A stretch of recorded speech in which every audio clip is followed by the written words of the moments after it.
Not with music. Not with life. But with memory. Every step she took, the walls whispered. Adora's name echoed faintly. Her laughter. Her footsteps. Her breath. The mirrors, all cracked, reflected not Anulika, but Adora, watching silently from the other side. She walked through the hallways until she found the door. It was hidden behind a tapestry of dancing spirits. No knob. No lock. Just wood that pulsed faintly with heartbeat. She pressed her hand against it and whispered. I see you. The door melted. Inside was a shrine room. Walls covered in gold leaf scriptures, glowing faintly. An altar in the center. Chains hanging from the ceiling, not for bodies, but for souls. And in the middle of the room, a drum. It was silent. But Anulika could hear its echo. She approached it. On its surface, painted in blood, was the image of Adora, mouth open, eyes wide, hands raised. Trapped in rhythm. Then she heard the voice. Chief Okonkwo. You were not invited, he said, stepping into the room. His robe was woven with coins. His eyes glowed faintly gold. But he looked tired. Old. As if the world had eaten the time from his bones. You came to break what cannot be broken, he said. Anulika turned. I came to see what you fear. He smiled, but his teeth were chipped. You think you see. But you know nothing. She is mine. My voice. My charm. My gold. Anulika stepped forward. She was never yours. He raised a hand. The room shivered. The gold on the walls melted slightly. The drum began to pulse. Thump. Thump. Thump. Do you know what it takes to become a god in a man's skin? Okonkwo hissed. Sacrifice. Not of flesh, but of song.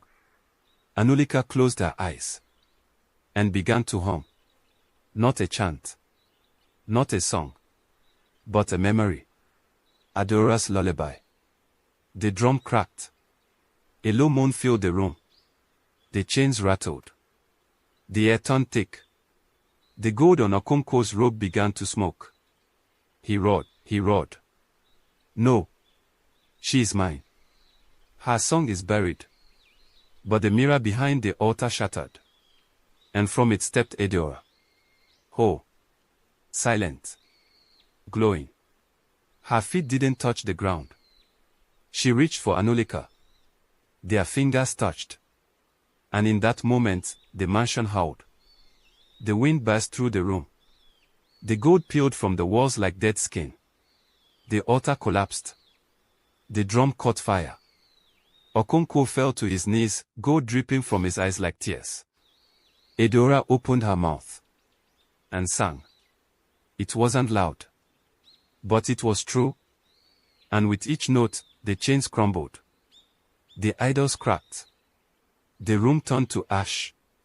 And Okonkwo. He faded. Not screamed. Not bled. Just faded.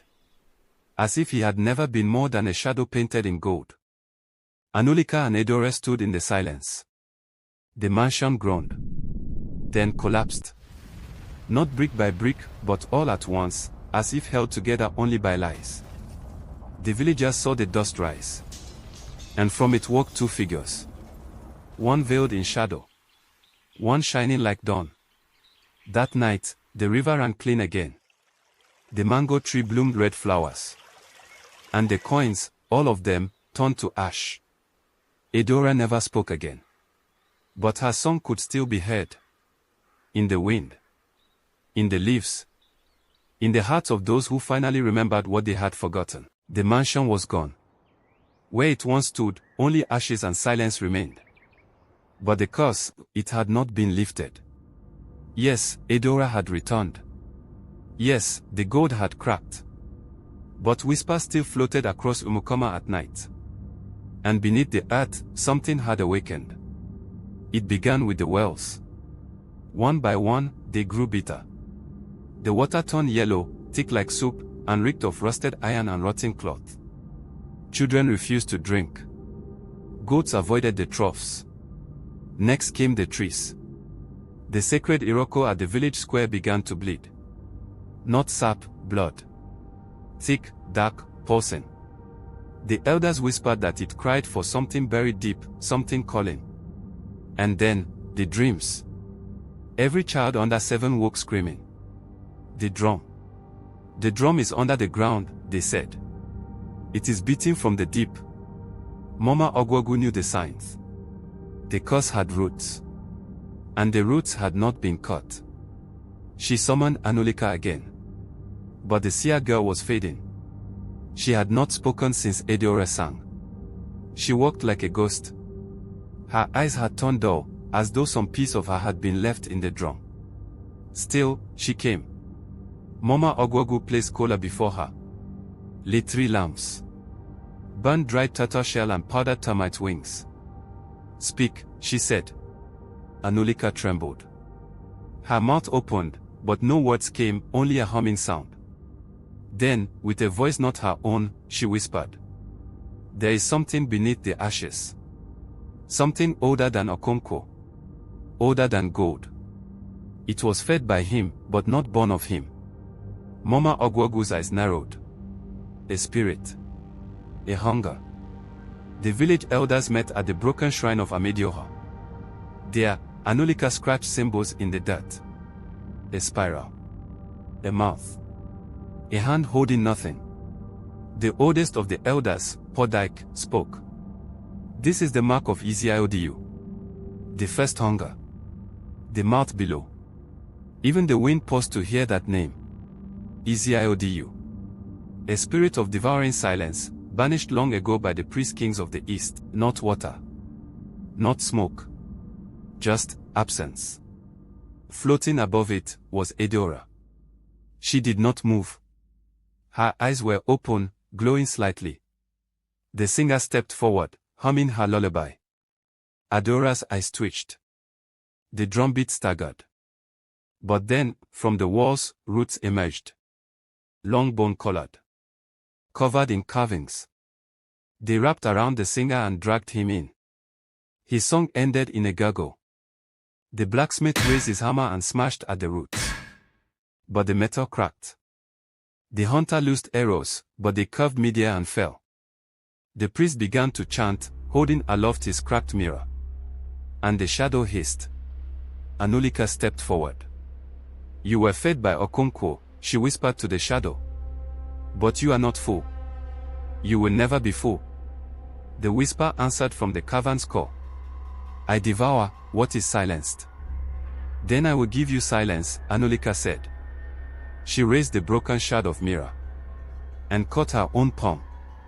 Blood fell into the well of shadow. The whisper shrieked. The ground buckled. The air cracked. And Edeora fell. The priest caught her.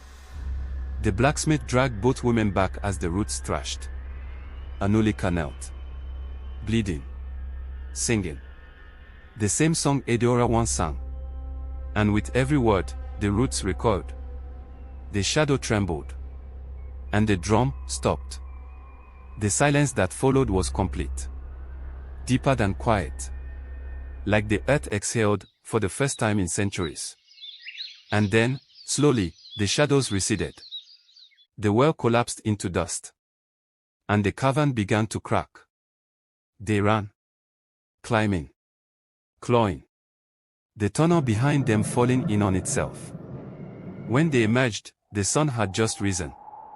And the hole, the whispering mouth, was gone. In its place, red earth. Soft. Still. Edeora did not speak for 7 days. Then, one morning, she stood at the center of the village and sang. A new song. One without words. But filled with truth. The tree swayed. The wells cleared, and the children slept without fear. Anulika disappeared that same night. Some say she turned to mist. Others say she walked into the forest and became part of the wind. But Mama Ogwogu left a stone at the edge of the hole. It reads. The drum was broken. The silence was fed.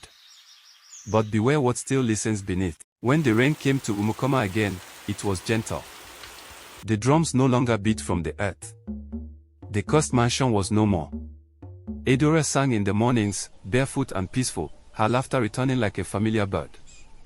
But peace, in Umukoma, was always a pause, not a promise. One night, as the moon floated high and still, Mama Ogwogu summoned Edora to her hut once more. A clay bowl sat between them, filled with blue palm oil and ground tortoise shell. The earth may be quiet, the old priestess began, but silence does not mean healing. You bear the marks of what lies deeper than roots. You must go to the river. Edora blinked. Which river? Mama Ogwogu looked out the window, to the east. The wind shifted. The river of names. They left before dawn.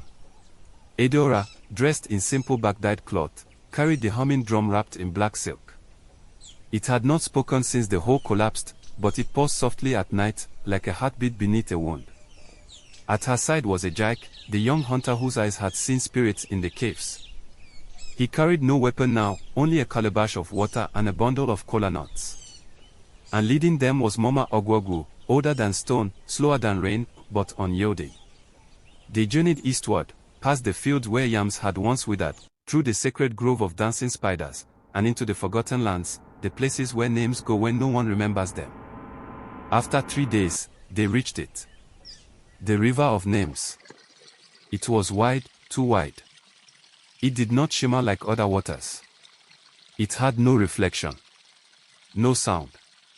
Its surface was black and smooth, like obsidian. And it moved in one direction, always forward, like time. They camped at the riverbank. No one spoke loudly. Birds did not sing. Even the insects stayed away. At night, the river whispered. Not with words, but with names. Edora awoke to the sound of her own name being murmured from the water. Edora.